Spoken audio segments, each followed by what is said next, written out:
When you think of famous documentaries or important ones, what comes to mind? Maybe Blackfish, maybe Man on Wire, The Act of Killing. What about 2010's Reindeerspotting, Escape from Santaland? If you don't know, or maybe wondering what's with the name, well, it's an allusion to the 1996 film Trainspotting. And yes, this documentary is about drug use, drug addicts. But is it more than that? Is it some sort of postmodern filmmaking? I'll let you decide. I thought it'd be a good time to talk about Reindeerspotting and its sequel, Lost Boys, because that just came out 5 years ago. It kind of went under the radar in 2020. I didn't see it. And then 15 years since Reindeerspotting. A whole lot of time has passed, and the world's changed a bit since then. And I thought it'd be interesting to explore these films. And quite honestly, if you haven't seen it, well, maybe this video will convince you to. So here we go. Let's check them out. Within minutes into the film, we follow the filmmaker who openly admits to his daily drug use. I believe his name is Jonas. Forgive me, people of Finland, if I mispronounce some of these names. We follow him as he films his drug-addicted friends in the dead of night. In this opening scene, we see Jani as he tries to steal some car stereos. And then we see him bartering on the phone for some Subutex. And then we see him get his fix. We see the injection. And in that moment, back in, I think, 2012, when I saw this opening scene, I knew I hadn't seen anything like this. Nothing comes close, and still to this day. Now, I want to stop there and say that this film doesn't glamorize or romanticize drug use, drug culture. This also isn't an anti-drug film. It's simply a documentation of the filmmaker filming his friends and the sort of people that you hang around when you do drugs on a daily basis. And you see that the consequences of their actions catch up to them.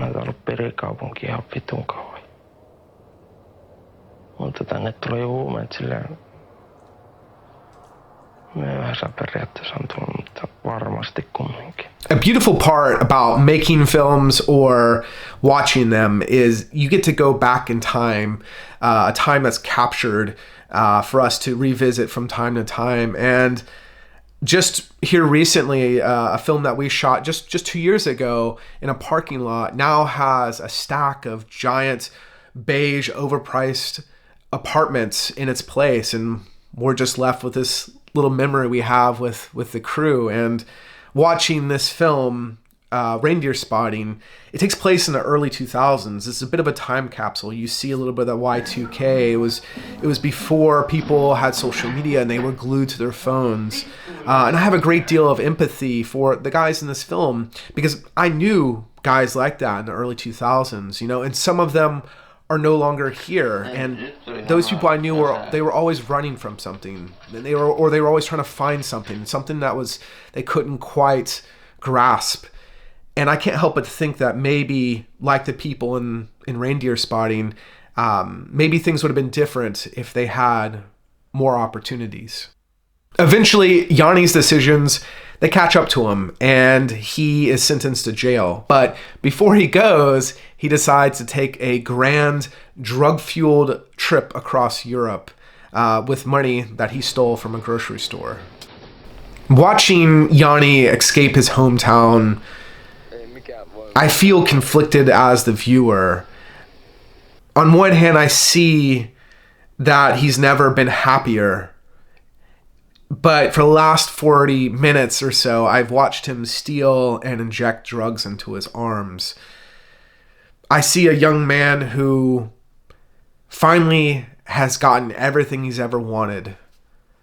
And if I look past his negative traits, if I look past his crimes, I'm happy for him. He talks about his regrets and changing his ways on the trip and cutting out the negative people in his life and finding a better way.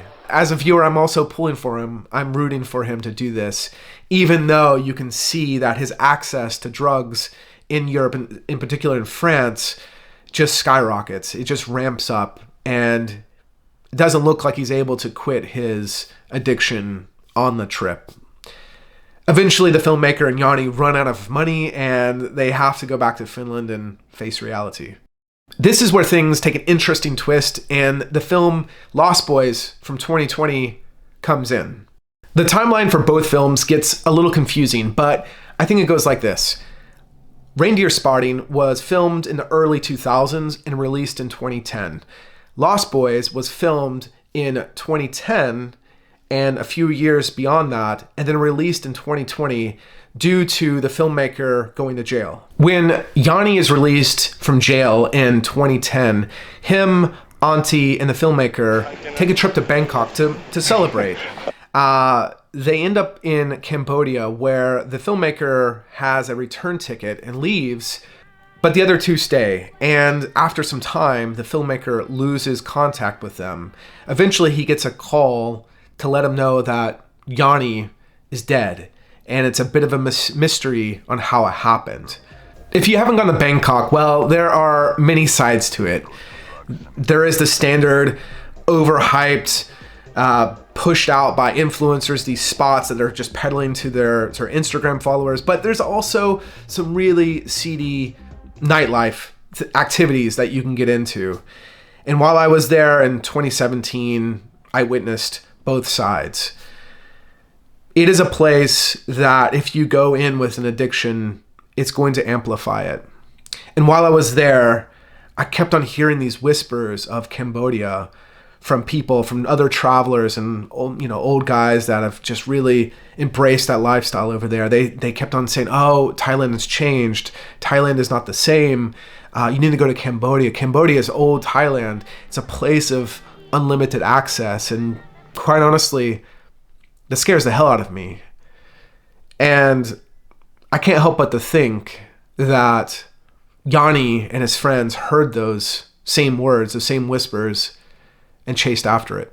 The second film is more stylized, and because of that, I started to question a little bit of the authenticity of the film. I didn't know where we were heading when him talking about this. I didn't know if it actually was true that Jani had died mysteriously.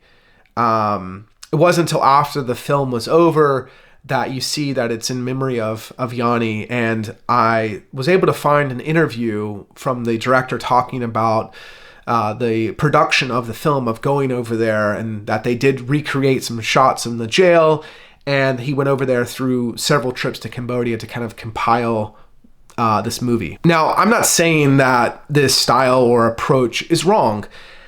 I just never questioned it in the first film. It felt real and happening right in front of me.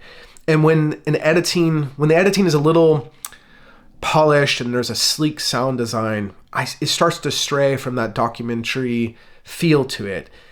And I wonder that maybe that was the intention from the director, that he also wanted us to have this ambiguous feeling, this trance-like feeling of uncertainty of where we're heading, because that's how he was feeling in between the trips he was taking and being locked up in jail for a long time with nothing to do, and his mind would just wander.